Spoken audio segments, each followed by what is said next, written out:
Just to be clear, when a lot of times during your testimony, you said, we did this or we did that. Correct. And that's because there were other individuals involved in these investigations, right? Correct. So a lot of the ones that you talked about, you didn't actually go out and speak to folks. This is stuff that other people, other investigators knew and told to you. In some instances, yes. Okay. Now, the timeline, the state's timeline starts in January of 2015, right? Correct. Now, and this timeline is what you would refer to as, this conflict back and forth between what you said was YSL and IF Gang, right? Yes, sir. But in fact, as you started looking at this, your determination was that this back and forth between them began before January of 2015, right? That's correct. In fact, it would go back as far as September, October of 2014. That's correct. There were conflicts between these individuals, these two entities that you referenced as gangs, as early as September, October 2014. That's correct. November 2014. That is correct. Incidents in December 2014. Correct. Right? And so this timeline really doesn't capture the entirety of your investigation of this conflict, does it? It does not. Okay. But that's where the state started, right? Objection, Your Honor, as to one, relevance of what the state started, and two, he's not looking at all. I stand the objection.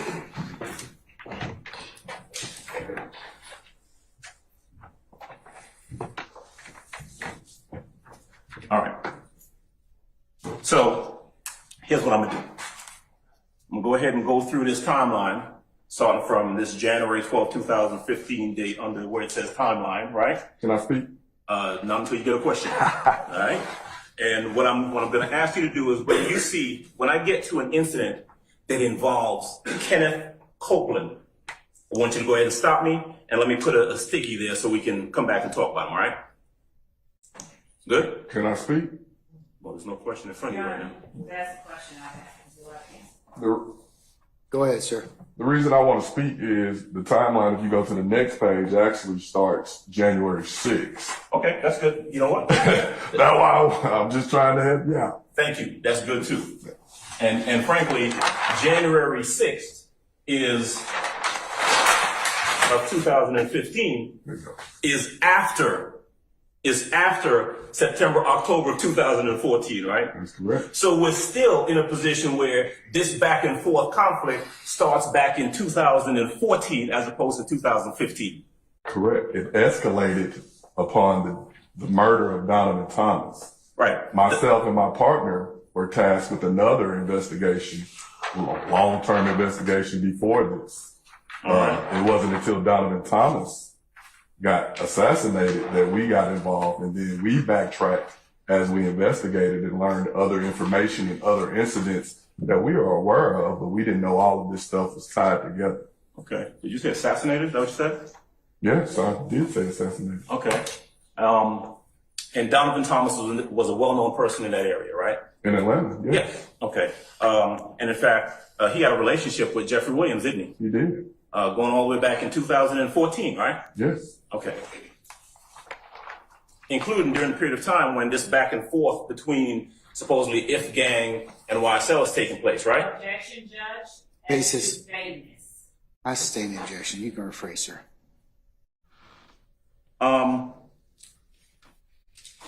Remember a little while ago we talked about the back and forth between YSL and IF Gang going back to September, October, November, and December of 2014? Yes. Right.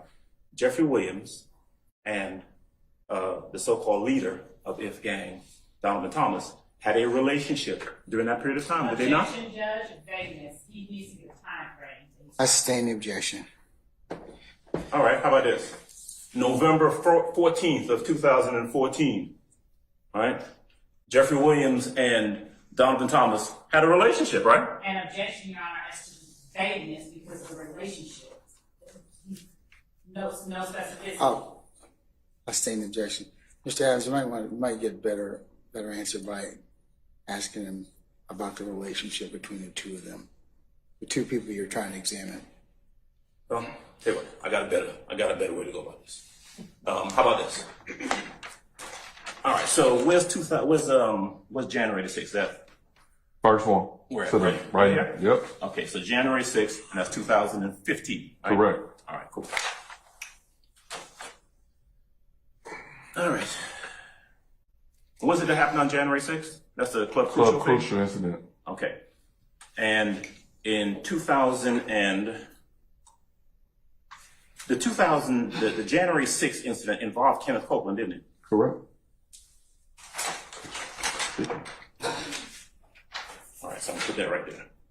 We're gonna come back to that. January 12th, there's this shooting involving Kenneth Copeland's brother, right? You skipped January 10th, which would be the murder of Donovan Thomas. Okay. All right, but let me ask you, I'm talking about Kenneth Copeland. That's what I want to focus on, okay? Okay. All right. And speaking of Kenneth Copeland came up in the homicide investigation. Okay. And that night actually came in to speak.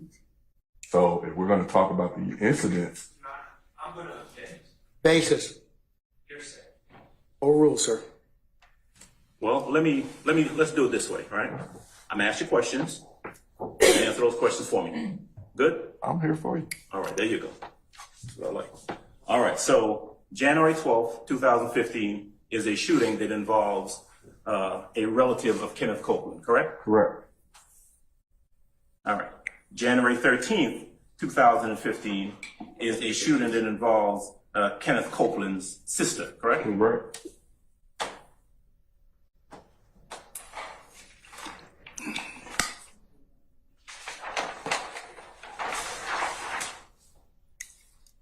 Let's see. January 26th is an incident that involves Kenneth Copeland's brother, correct? That's correct. 19. Right here, February 19th, right? February 19th is an incident where Kenneth Copeland is shot at on the Maury Avenue location, right? Yes, sir.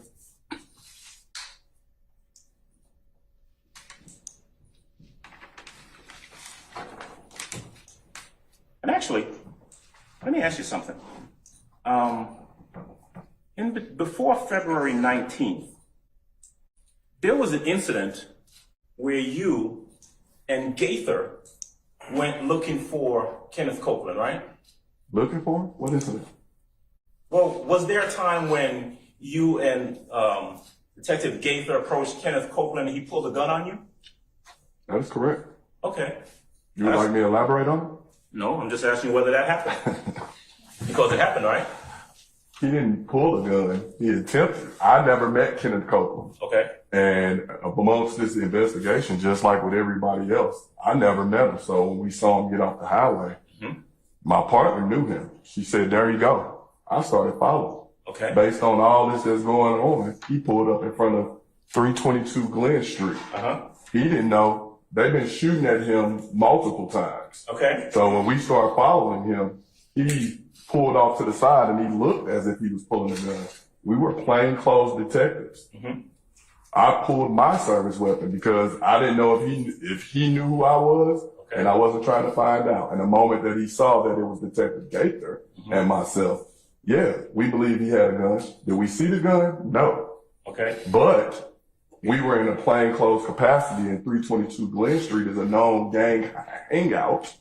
We pulled away and let it go because we didn't have vests on and we were not in a position to engage him.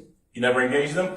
Not that day, no. Didn't speak to him that day? We spoke to him and told him that we were the police. Yes. Okay. We identified ourselves. Yes, I think we were in a Charger or something at the time. So he didn't know if we were the police. We weren't in a marked vehicle.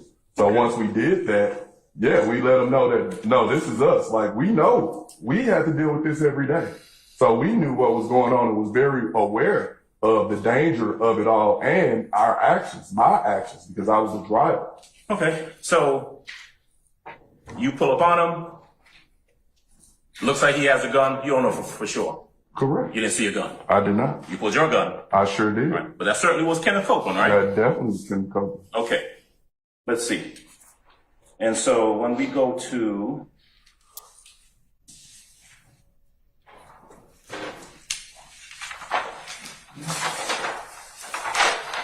April 28th. Let's see. That's not him. Okay, where's our next Kenneth Copeland? The 28th, that day, But later down. or there you go, Dunbar Center. All right, so we got another Kenneth Copeland incident, and this is where he is at the Dunbar Rec Center with an assault rifle, right? Correct. All right. That's all we got for Kenneth Copeland on this, right? I believe so. At that point, I think he was taking into custody. Okay. Because he's got an assault rifle, he's a convicted felon, right? That's correct. Okay. Dexter Montgomery, the Dexter Montgomery incident. And you were asked some questions about that by both the state and Mr. Shaw, right? Yes, sir.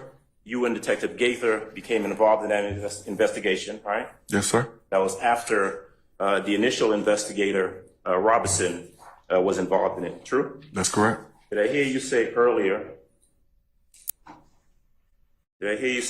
that you and Investigator Gaither took over and did your own investigation?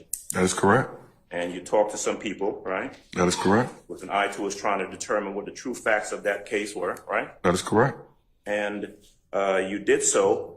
I heard you say because you and Gaither wanted to do your own investigation of that incident, right? That is correct. Regardless of what Investigator Robinson, or Officer Robinson had. Investigator Robinson. Right. But you had access to Officer Robinson's file, didn't you? We had access to what we were given by Investigator Robinson. Were you given his report? We were given, I believe, 4 sheets of paper. All right. That was his police report, right? That's what whatever we were given. I don't recall exactly everything that was in it. But I mean, I would presume that before you and Gaither began y'all's investigation, trying to figure out what really happened with this Dexter Montgomery thing, that y'all would look to see what it is Investigator Robinson had done or hadn't done, right? That's correct. You knew from looking at his file that Robinson had actually already done video interviews or audio video interviews of individuals involved in that case, didn't you? From what we discovered after, I think we got the case almost a month afterwards, based on the information that we had, it shouldn't have taken that long. If, according to Investigator Robinson, if he knew the individuals that was in the video, the video that we presented or whoever presented here, it should have been a open and shut case. And the individual that was charged, which was Kelvin Treadwell, he was charged with obstruction for not telling him who had his vehicle. I've never known that you can charge somebody for that. Right, but that wasn't my question. Okay. I want you to pay real close attention to what I'm asking. Okay. Right? You knew, right, in terms of the evidence in this case, in the Montgomery case, you knew by the time you came onto it that Investigator Robinson had done audio tape and videotape interviews of individuals. No. You didn't know that? Well, by the time we got this case, from what I remember, we took a stapler and the file, we took a look at what we received and we stapled it up. Did you read it? We looked in it, yes. I don't know.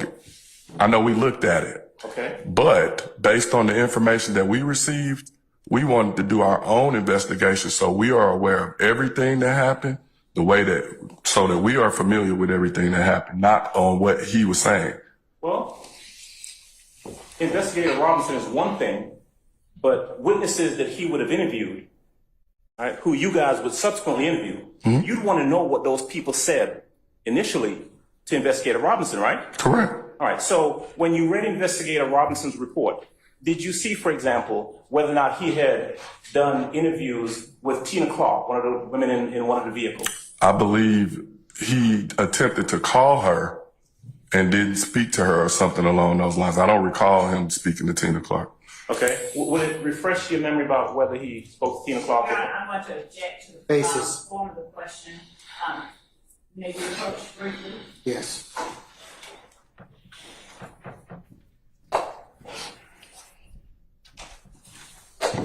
You got that looking at. Huh? You got that looking at. No, we're done for the day, that's all. Okay, all right. Ladies and gentlemen, we have reached, from after consulting with counsel, we have reached a natural stopping point for today. So what we're going to do is Detective Dennis. See you tomorrow. Hold on, let me give you. Just give me a second, sir.